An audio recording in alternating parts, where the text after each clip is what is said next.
And good morning, everybody. Welcome back to Math 105. Plan for today is we are going to continue onwards with our discussion of Standard 15, talking about a bunch of triangle propositions. I've got my next office hours on Monday at 10 in the morning and 2 in the afternoon. As far as homework goes, don't forget the Standard 14 quiz is due tonight. And exam 3 is in fact going to be next Friday, I decided. Which will be over all of Standards 1 through 15. We'll have questions on that. And as per usual, that does mean that next Friday we will not be having class. Anybody have any questions or comments before we get started today? In that case, one day, a student goes up to his math teacher and says, "Miss Smith, I agreed to solve equations. I agreed to prove theorems. I even agreed to do some statistics along the way. But graphing? That's where I draw the line." Okay, so last class we had started talking about proposition number 4, the one that we said was just the proposition for side angle side.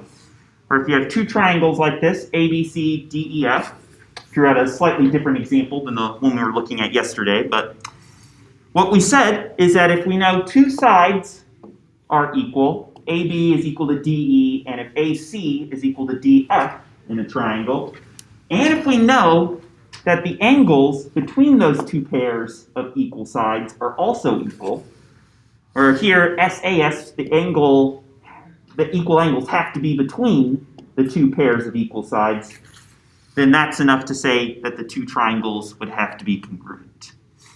And just very briefly paraphrase the proof which we talked about yesterday. We said, so basically, you take A, you place it on top of D in a way to try and make AB line up with DE. Since AB is equal to DE, if you place A on top of D here, B should match up on top of E exactly. And then if you do that, since the angles between AB and AC are equal to the angle between DE and DF, that means DF and AC will have to line up on top of each other perfectly. And then C and B end up in the same spots as F and E, so the last leg of the triangle between them will be equal, and thus they coincide perfectly, and so, according to Euclid, these triangles must be equal. And I think where we had left off yesterday was we were talking about why was this considered to be a controversial proposition to later geometers.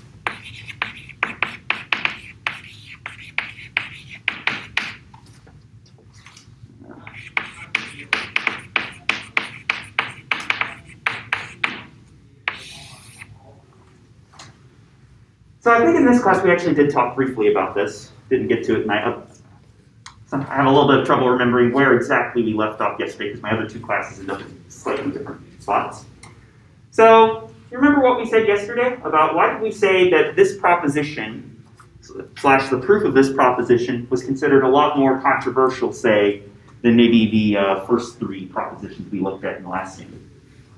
Because it heavily relies on common notion number 4 and the idea of being able to move around / coincide triangles, which feels very imprecise to a lot of geometers.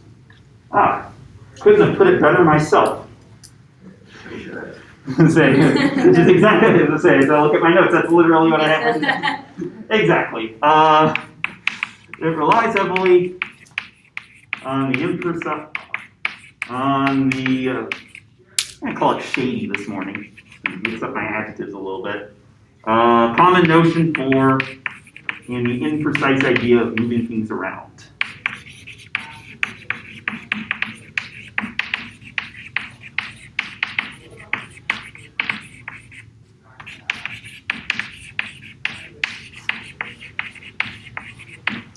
Because basically the entire proof is relying on this idea that you're just taking this triangle, you're trying to put it on top of this one, and since sides and angles are equal to each other, things just happen to match up, which is kind of a lot less precise and just pretty much only relies on this common notion 4, which is a bit shady to begin with anyways, and so modern geometers don't like this proof. they're fine with the proposition in terms of what it says. Like, there aren't really well, there are, but we'll talk about those weirdos later. Most geometers, when considering the standard Euclidean plane, think that SAS is a fine kind of, it is true. Nobody kind of really disputes the truthness of this proposition. It's the way in which Euclid chose to prove it that geometers weren't so happy about. So, what do you think might be the way that geometers got around that? It turns out they did something very similar to what they ended up doing to get around the thing in Proposition 1, where how do we know the two circles intersect each other? Turns out geometers ended up doing the same sort of thing here to kind of ensure that, this proposition, so to speak, ends up being something true. What do you think geometers did that kind of fix this proof of Euclid's that they didn't like?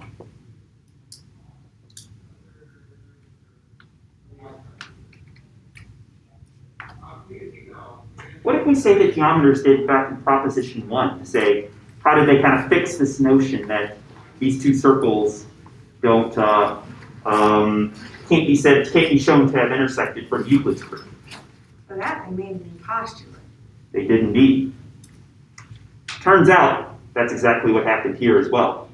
A lot of later geometers trying to go back through and fix Euclid's work just decided we're just going to omit common notion 4 entirely and just make SAS a postulate, something that we're just going to assume rather than prove.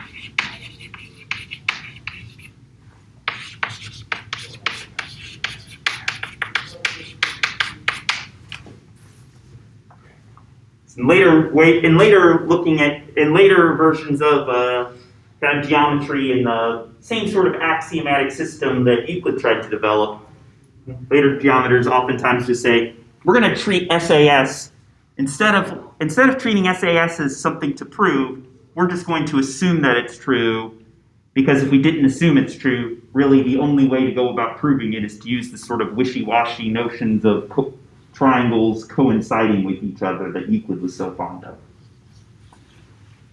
And so this isn't going to be a theme for like every mistake Euclid makes for the rest of the semester, that geometers make just make a postulate out of it and make it an assumption.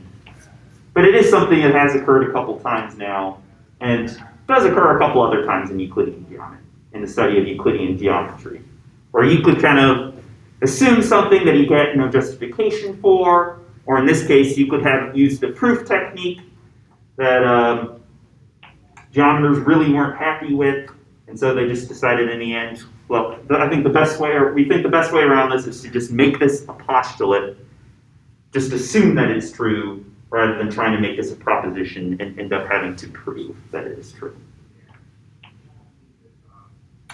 Any questions or comments about Proposition 4 here?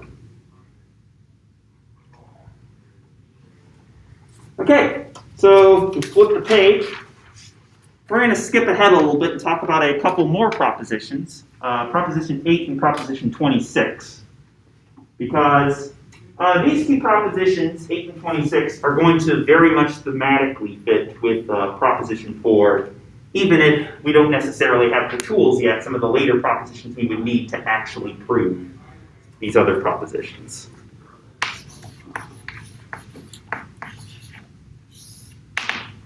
So Proposition 8 is going to be the proposition for side, side, side.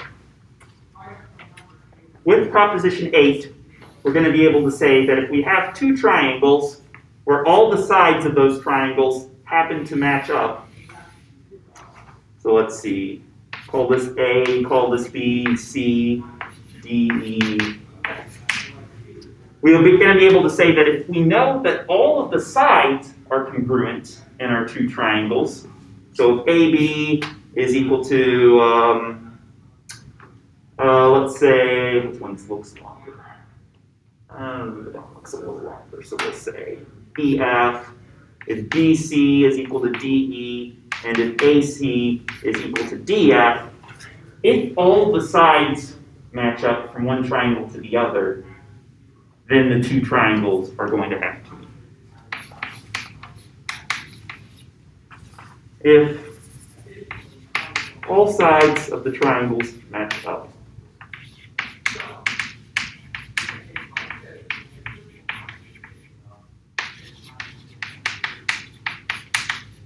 then the two triangles will be equal, which basically means all the angles would have to be equal to each other as well. That if all the sides match, then all of the angles will also match.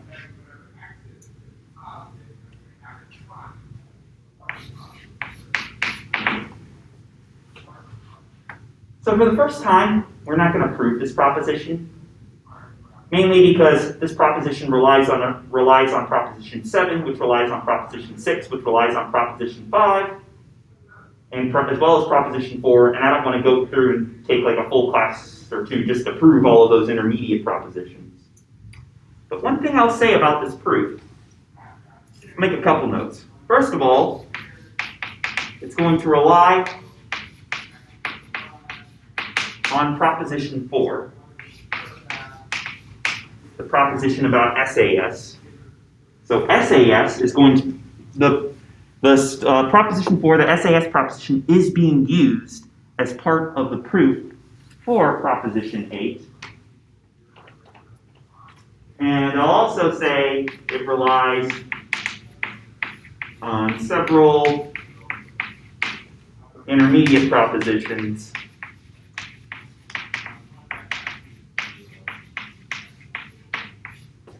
So 5 through 7, we won't discuss.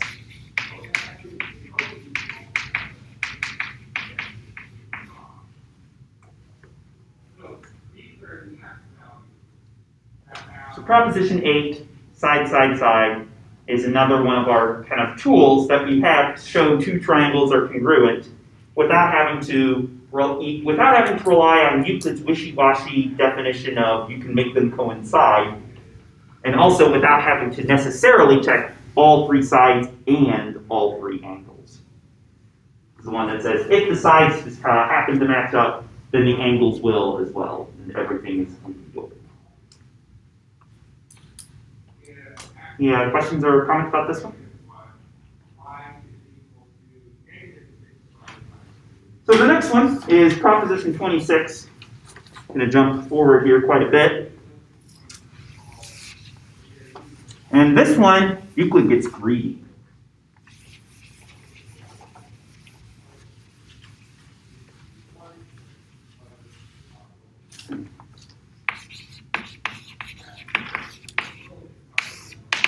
And what I mean by Euclid gets greedy is this is actually two different propositions in one. This is a proposition in which Euclid proves angle side angle, ASA, and angle angle side at the same time.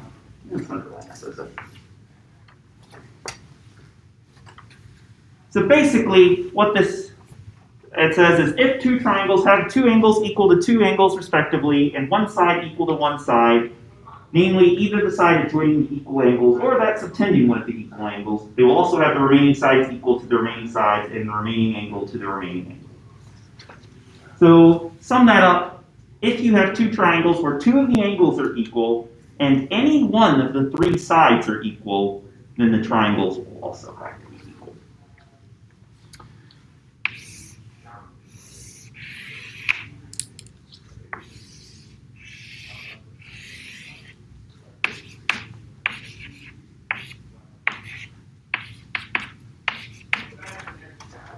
So here's what it would look like for angle side angle in particular.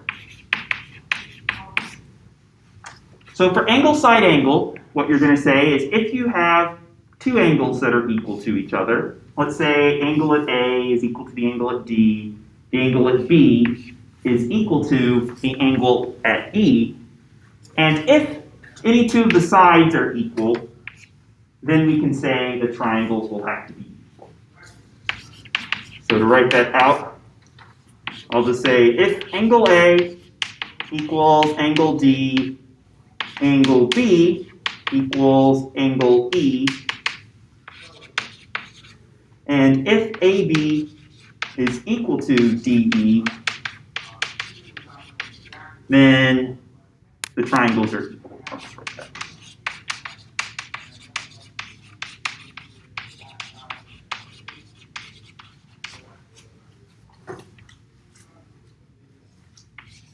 On the other hand, if we were to look at angle, angle, side, it would be something where we would just have to change up the picture very slightly, and we could say that if angle A is equal to angle D, angle B is equal to angle E, and if AC is equal to DF, then the triangles are equal.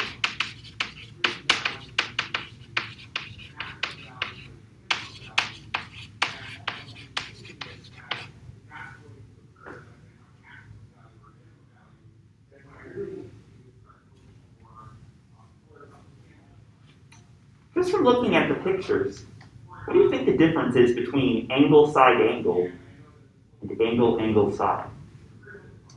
Because it has the same three letters standing for the same three things. It's just the order of the letters is slightly rearranged. And there's something about this picture such that if the sides AC and DF are equal, we say these triangles have to be equal by angle, angle, side. But if AB and DE are equal to each other in this picture, but the same two angles are equal, we would say these two triangles are equal by angle, side, angle. So what's the difference, do you think, in kind of, because these are slightly different, even though they're very similar in a lot of ways. What makes angle, side, angle different from angle, angle, side, would you say, from looking at the picture?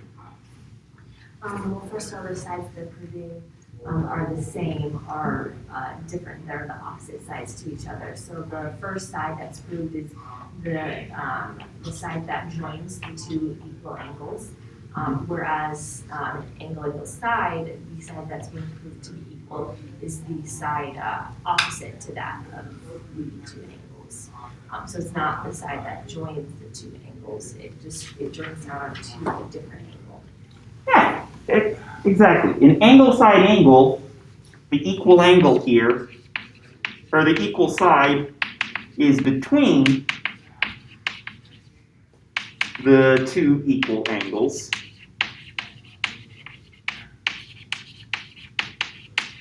Whereas in angle, angle, side,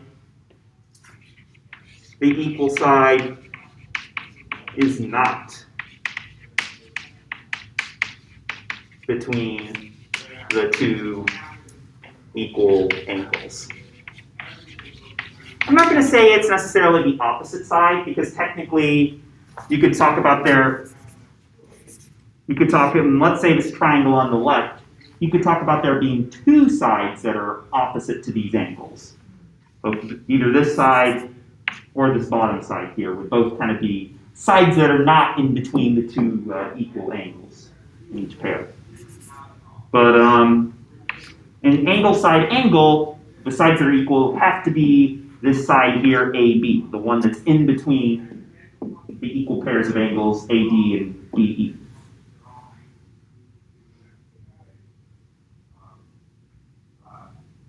Okay, I thought I was about to sneeze.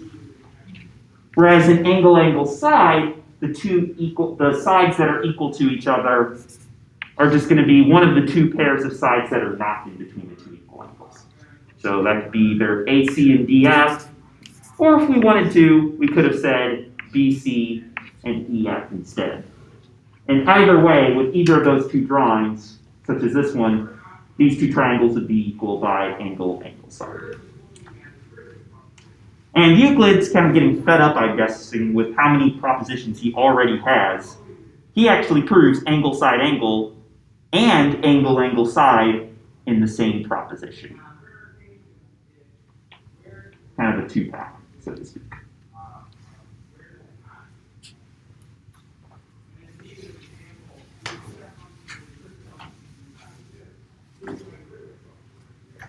So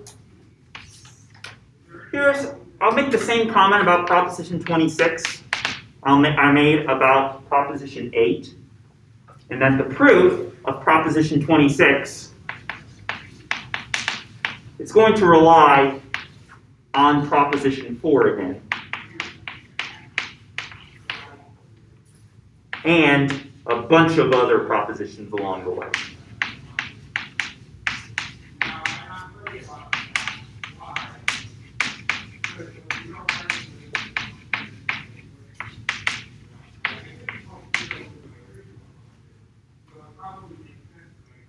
Angle, side, angle, and angle, angle, side is a lot harder to prove for Euclid than side, side, side. I think that's why it takes Euclid all the way up until proposition 26 to get to a proof of angle, side, angle, angle, angle, side. But it still, in its core, does rely on the proof of side, angle, side in order to get to your proof for angle, side, angle, and angle, angle, side. And there you have it. Those are our triangle equality propositions. Side, side, angle, side, side, side, side, angle, side, angle, angle, angle, side. It's kind of the 4 tools that Euclid developed for how to prove 2 triangles are equal without having to necessarily check all of the sides and all of the corresponding angles. What questions y'all have? Pretty straightforward. All right, let's talk about some fun combination stuff.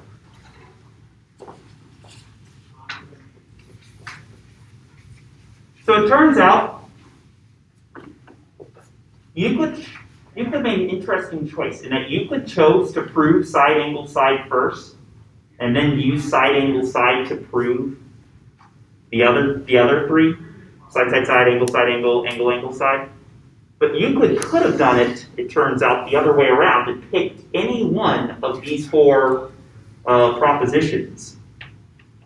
Counting this one as 2, because it kind of honestly is 2. Euclid could have started with any one of these 4 propositions and used that to prove the other 3. Because it turns out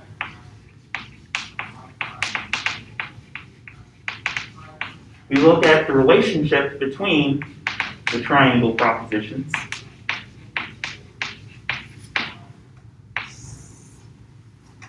That if any one of these is true,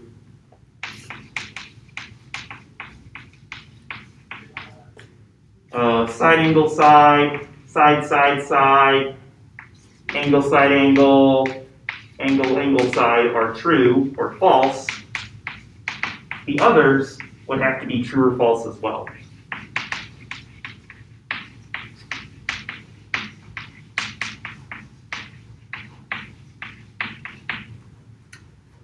And so what relationship would you say then that these 4 propositions have to each other? If you can say that whenever any one of these is true, the other 3 have to also be true, and if any one of these is false, the others are all false as well. What relationship is that? They're logically. Bingo. They are logically equivalent.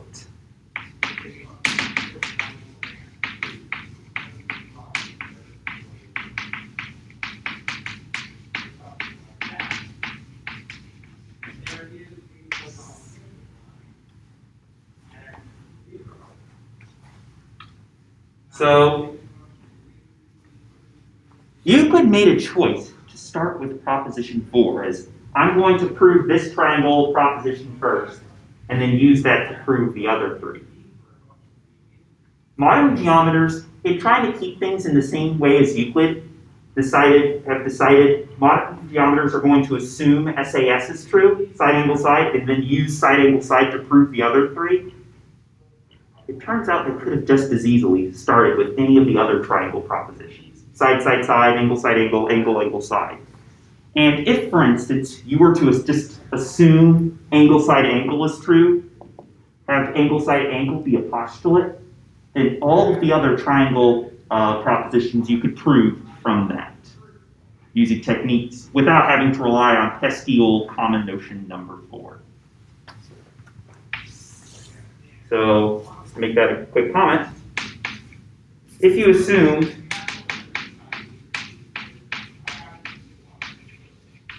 any of these propositions were true,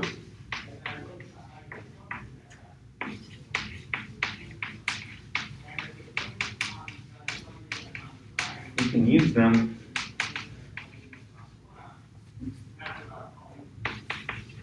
to prove the other 3 without use of common notion number.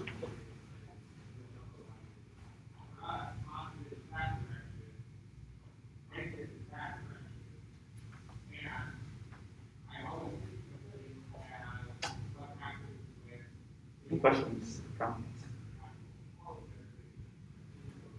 So that kind of tells us about the relationship between side, angle, side, side, side, side, angle, side, angle, angle, angle, side.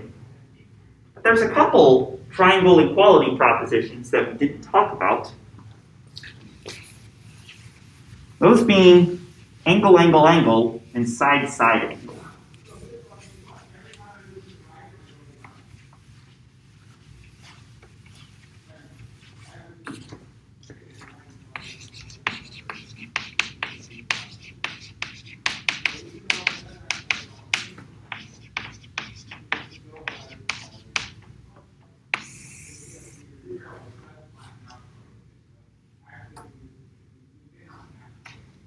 So Euclid had a lot to say about the relationship between side, angle, side, side, side, side, angle, and angle, angle, side.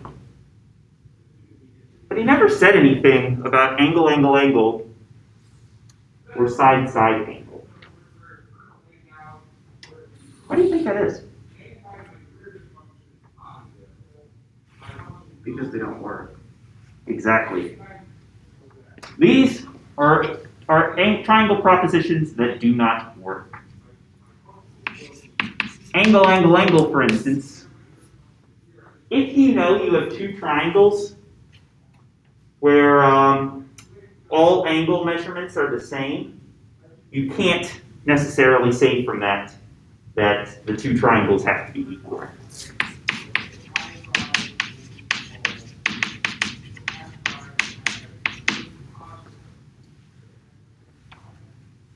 How would you show that? How do you think we would show that angle, angle, angle doesn't work? Like, what would we have to? What would be necessary to do in order to show that? Create a disproving example. So we're going to prove it. We're going to disprove it by creating. I'm going to call it a counterexample, but you're right. We need an example of 2 triangles that are unequal to each other, but whose angles are all the same.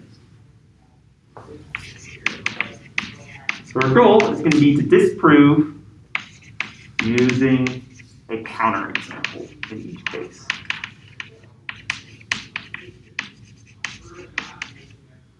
So for angle, angle, angle, this one's pretty straightforward.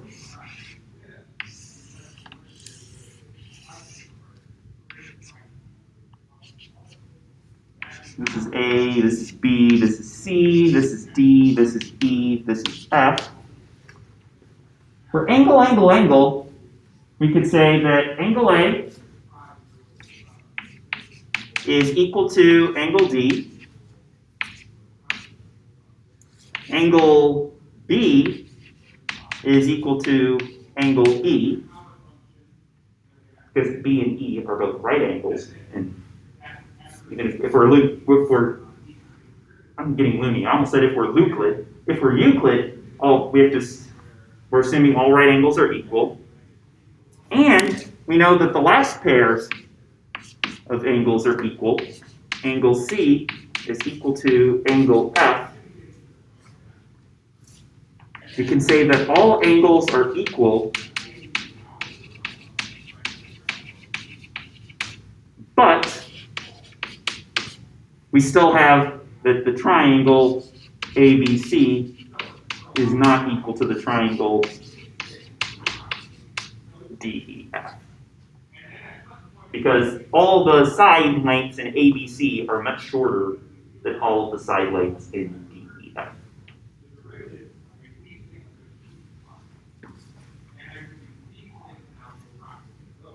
So in other words, angle, angle, angle doesn't work because you could just take any triangle and just scale it upwards, make it bigger and with all the same proportions, or smaller, and you would still get that all of the angles are equal to each other, but the sides would no longer be equal.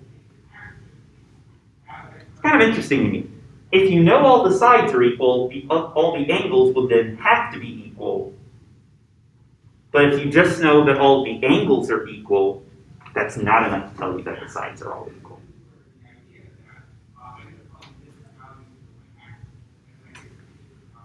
And we could do something similar for a side-side angle.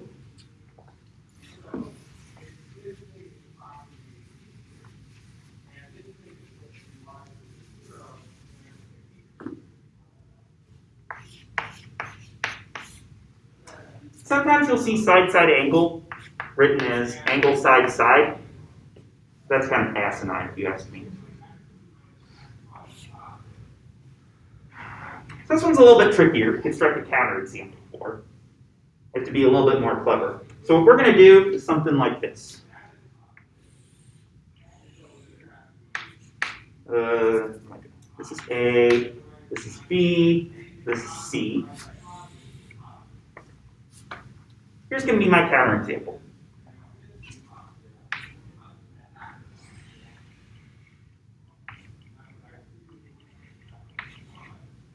Is this kind of two triangles right here. I'm purposely going to draw out a big triangle, ABC, like this, and then I'm going to draw out another point, D, on the line between A and C, where BD and BC are equal to each other.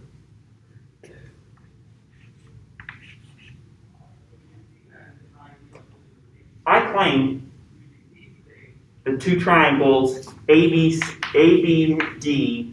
and ABC have two sides and an angle equal to each other, but are not congruent triangles. So if we look at these two triangles, ABD versus ABC, what would be a pair of sides that we could say is the same from one triangle to the other? I claim that we have two pairs of equal sides and one pair of equal angles. So what would be one of the two equal pairs of sides that we could use here, according to the picture? BC. BC, what's that equal to? Well, they share the same side, so. I don't think they share the side BC because C isn't one of the vertices in this triangle ABD. Oh, right. I was thinking of one.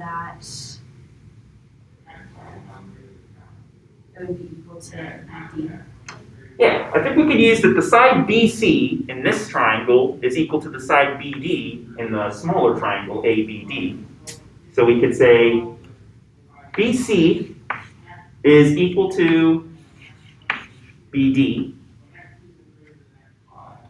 What other kind of pair of equal sides would these two triangles have? AB, which is the same. Yeah, they both. I think AB is the one that we have that the two triangles have in common. AB is equal to itself in both triangles. So ABD and ABC have an equal pair of sides. And which angles? What's going to be our pair of angles that would be equal to each other? Looking at the picture. Angle BAD and angle BC. BAD. Wrong one. It's it's ABD and DBC. ABD and DBC, these two? Yeah. And why do those angles have to be equal? From the picture, they look similar. I'm just trying to. They do look like they're equal. Turns out, I think that's just kind of a coincidence. I could have drawn this picture a little bit differently so that they don't look equal at all. But I don't think that's it's a good guess. They certainly look equal from my picture, but I don't think we necessarily have a reason to know that they're equal. I believe it's angle BAD and angle BAD. BAD and BAD? BAD isn't an angle in the ABC triangle.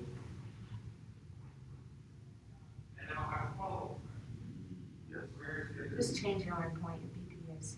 Yeah, we need to make it BAC. Technically, you're right, it's the same angle. It's just that you picked an endpoint. It's just that D can't be one of the endpoints of your angle in one of your two triangles. But you're right. This angle right here, the two is one that the two triangles would certainly have in common with each other. Because we just have to refer to it in different ways. Simply because C is only a vertex in one of the two triangles, and D is only a vertex in the other triangle. But they're certainly going to be equal to each other because it really is sort of in a way the same angle. Just this angle at the point A here, we just have to refer to it in kind of two different ways. So we know BC is equal to BD, AB is equal to AB, and the angle at A here, BAD, is equal to the angle BAC. But triangle ABD is not equal to the triangle ABC. And how do we know that these two triangles aren't equal to each other? We could actually cite a common notion that would tell us that these two triangles can't possibly be equal. Because the whole is greater than the part. And I forget which combination. What is it? Number 5, they refer to? Bingo. Yeah, that's a great way to say why are these two angles not equal to each other using one of Euclid's common notions. Because ABD is part of ABC, and so ABC, and so they can't be equal because of that. Since common notion 5 tells us that the whole, in this case, would be triangle ABC, is greater than the part.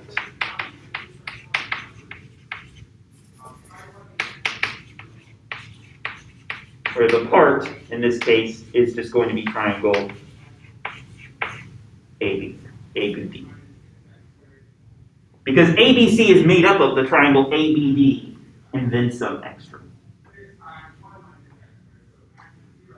If you wanted to give a shorter explanation, you could just say, but the last pair of sides, AD and AC, are clearly not equal because combination 5.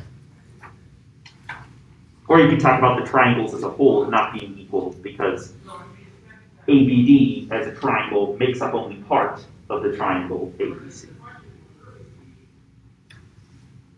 So this is kind of interesting to me, that side-side angle does not work as a way of proving two triangles are equal, but side angle side does work.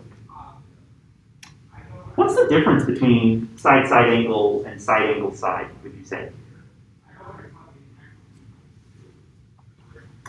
It's going to be a key difference that will make side angle side work, but side-side angle not necessarily work. I'm not sure if this is what you're looking for, but what sticks out to me is in the side-side angle. If we think of side angle pairs, we have two pieces of one pair instead of one piece of all three of them, which is what we do have in side angle side. Yeah, that's a good way to look at it. In side angle side, the key difference is in side-side angle, just like with angle side, you have two sides that are equal, but the third angle is the one that's opposite one of the sides that you already knew was equal. Whereas in side angle side, you have two sides that are equal, and then the angle that's equal is the one that's opposite the third unknown side. And you're right, that's sort of, if you're kind of breaking up a triangle into side angle pairs, in side angle side, you have one thing from each pair that are equal. In two of the pairs, it's a side that's equal, and in the third pair, you have an angle that's equal. Whereas in side angle, you have one of the two pairs, you know both things are equal, that the side and the angle that it's opposite are equal. In another pair, you just know that a side's equal, but in the third pair, you don't know anything's equal. Yeah, that's a good way to think about it. I like that. And so side angle versus side, it's just side, the equal angle is between the two equal sides, but in side angle, the equal angles are not between the two equal sides. For angle side, angle, they both end up working, whether the angle is between or not, or whether the matching sides are between or not between the matching angles. But when you have two sides and an angle that are equal, which angle it is important for being able to determine if the two triangles are equal or not. Yeah, nice work with this example. Any questions or comments about it? All right. So, I do have one more proposition I'd like to talk about in this packet. And this one's not as related to triangle congruence as the previous ones, but this is one that I do want to prove in full, because this one has kind of an interesting proof to it, I think.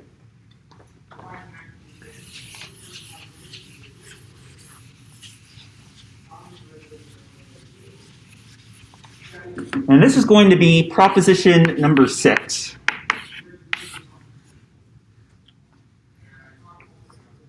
Which, by the way, is going to be kind of a key part, which is a key part of how you would prove side, proposition 8. This one says that if in a triangle, two angles be equal to one another,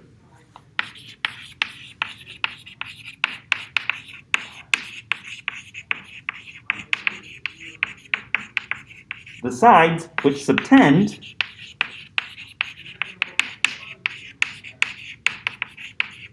the equal angles will also be equal to one another.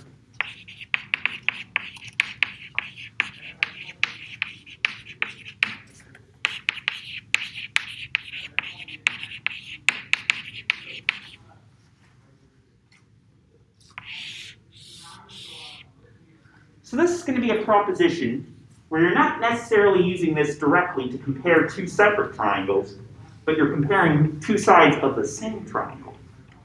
So what this is saying, let's call this A, this B, this C, is if you have two angles in the same triangle that are equal, so in other words, if angle, I'll say it B, is ABC is equal to the angle ACB,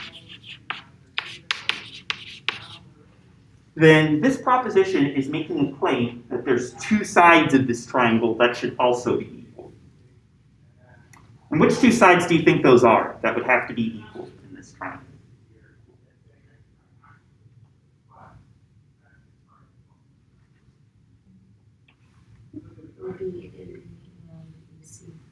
AB is equal to AC. So what this means by subtend, in a triangle, two angles be equal. If we have two equal angles, then the sides which subtend the equal angles will be equal. Subtend here just means is opposite to. So in other words, if angle at B is equal to the angle at C, then the side opposite angle B, so AC, would have to be equal to the side opposite angle C. So in other words, if you have if in a triangle you have two angles that are equal to each other, then the triangle has to be isosceles. Or potentially equilateral if the third angle is also equal to the first two. So equal angles are going to correspond to equal side lengths, in other words.